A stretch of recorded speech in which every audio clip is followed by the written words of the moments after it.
coping and seething. You just can't accept what you're seeing. Yes, you're coping and seething. The truth it is scalding, and now you are molding and coping so hard. Coping and seething.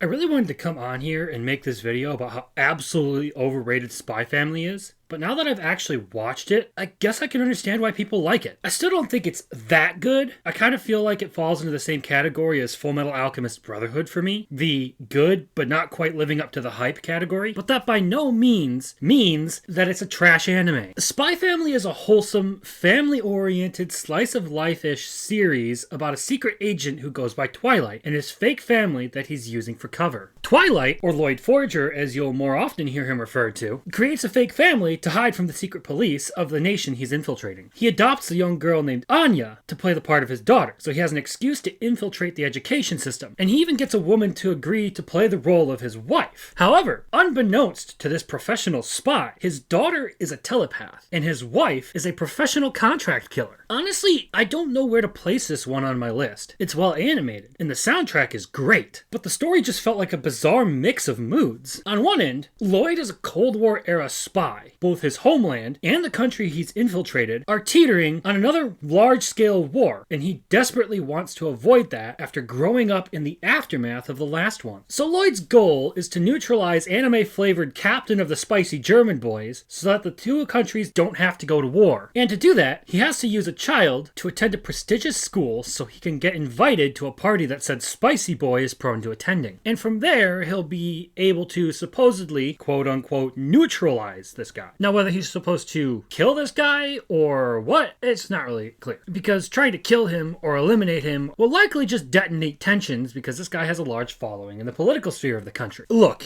it's an anime plot. Some suspension of belief is required. Anyway, I was surprised that Spy Family was so ironed out on the details. When it comes to the major action sequences, the animation is great. My big issue, though, is that it's diluted with a hefty dose of childishness. The two sequences that come to mind would be when Lloyd fights all the other secret agents during the castle battle scene and his tennis match near the end of the season. Look, the animation is beautiful for those two action sequences. In fact, it's really well done through most of the show. The cleanness of motion in this series and the attention to subtle details is a huge strength for it. With the castle scene, it's very childish, so it's meant to be playful and fun. Lloyd is effectively catering to Anya's fantasies, so there's no actual battle going on. It's more of just him getting everyone to play along. The use of foam ball guns and such, the theme park setting, and the roleplay of a children's show plotline are the result of that. And with the tennis section, we have an underground tennis championship where all rules about equipment and drugs go out the window. It felt like a kiddie version of an underground fight club, but it was spectacularly animated, with both Twilight and Nightfall dodging rubber bullets and volleying a tennis ball at the same time. There were a lot of moving parts to that sequence, and it all played out really spectacularly. Look, my taste in fiction is a bit weird.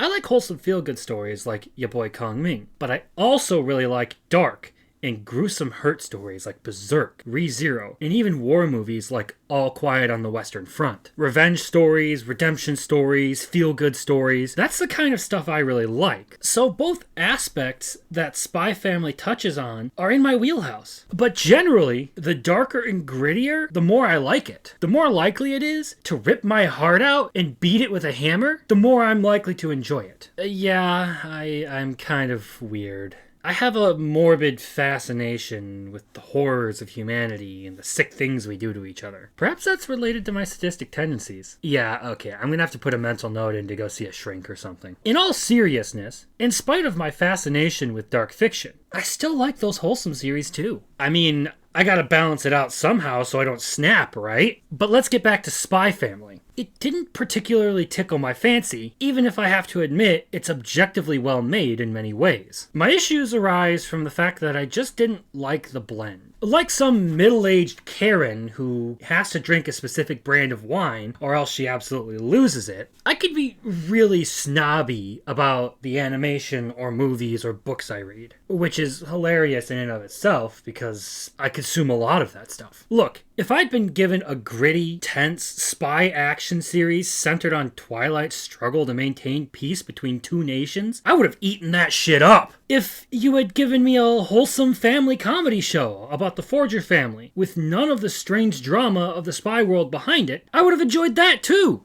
But I felt like the action-oriented espionage and secret agent sequences were oddly mixed with some level of goofy, childish antics. Hence, the castle and the tennis match felt like they were weird to me. Watching Spy Family, I felt like things bled together too much. And you'd be correct in arguing that's entirely a taste thing. I also found Anya to be annoying at times. And if you're trying to do wholesome in the series, the sweet little child needs to be endearing. But too often, I found myself not really wanting to see her on screen. She has moments, particularly with Lloyd and Yor, where she really was a character I could like. But when left to her own devices, she more often than not just bugged me. So a lot of what happens at Eden College is really just boring or unappealing to me. It was like, in those moments, they tried to incorporate too much of the spy aspect into it, instead of trying for the wholesome slice of life story it could have done really well in that instance. You have a lot to work with. Anya is an orphan, and the result of multiple experiments. She's been cast aside by anyone and everyone who she's ever thought loved her. That alone could have spiraled into a good story about her trying to make friends and fit in this new life. Meanwhile, Damien Desmond, the son of our spicy German boy, plays the role of an obstacle and a pseudo-antagonist for Anya to overcome. All the while, he tries to earn his distant father's attention. Instead, though, Anya decides she's gonna play a smug spy and tries to manipulate things to that end. I find it hard to label her endearing when all she does is scheme. To Anya's credit, though, she actually does seem like a real child. I just spent the holidays around my cousin's two kids, and they're wild. And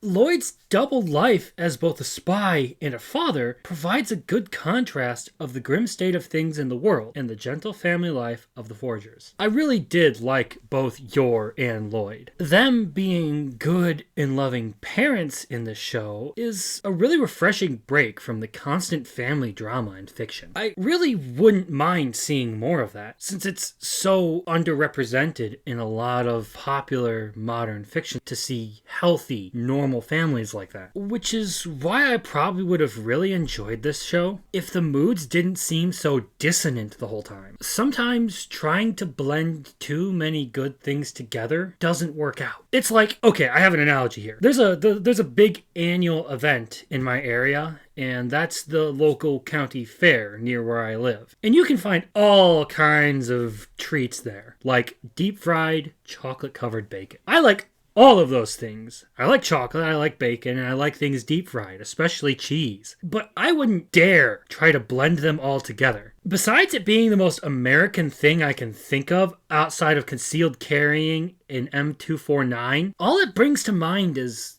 why? As I've said, silly, childish antics in wholesome family moments and gritty espionage are all things I can enjoy, but it feels like this show was trying too hard to commit to all three, all at the same time, all the time. The resulting awkward blend then excludes Yor's secret life as an assassin for the most part, in spite of it presenting the opportunity for the series to have some bomb-ass action sequences. I'd be down to watch Yor tear her way through an entire building full of armed guards to eliminate a target. Don't mistake me here. Just because I would have preferred if they had done it differently doesn't mean I think it was bad. Like I said, my tastes lean towards things with darker themes and tones. I would have liked to see some more of the professional side of Yor and Lloyd, rather than the family side. Hell, if it had even been more my sense of humor, I probably would have enjoyed it more. But that's just my opinion, and you can effectively boil it down into too much of a kid's show for me. I'll pass. Even the humor was hit and miss for me. I was told by someone that it was on point, but when the jokes consist of stuff like Anya stepping in poop, there really isn't much there for me. Mind you, some of the bits did really get me, so I'm not trying to say it's abysmal. It just wasn't for me. Strictly talking quality, this show is up there this year. There is a lot of garbage in anime that gets pumped out. This definitely does not fall into that category. It's clearly made with passion and love, but it just wasn't for me. Apparently, though, it was for a lot of people, and it has a very loyal fan base. And if this is up your alley, good for you. I'm glad you found something you enjoy. Don't let me giving my honest thoughts about something ruin it for you. In the meantime, I'm sticking to Chainsaw Man, My Dress Up Darling, Love is War, and Mob Psycho as my favorite animes of 2022. Honorable mentions in the form of Demon Slayer, Your Boy Kong Ming, and The Case Study of Vanitas. Final score on Spy Family, 7 of 10.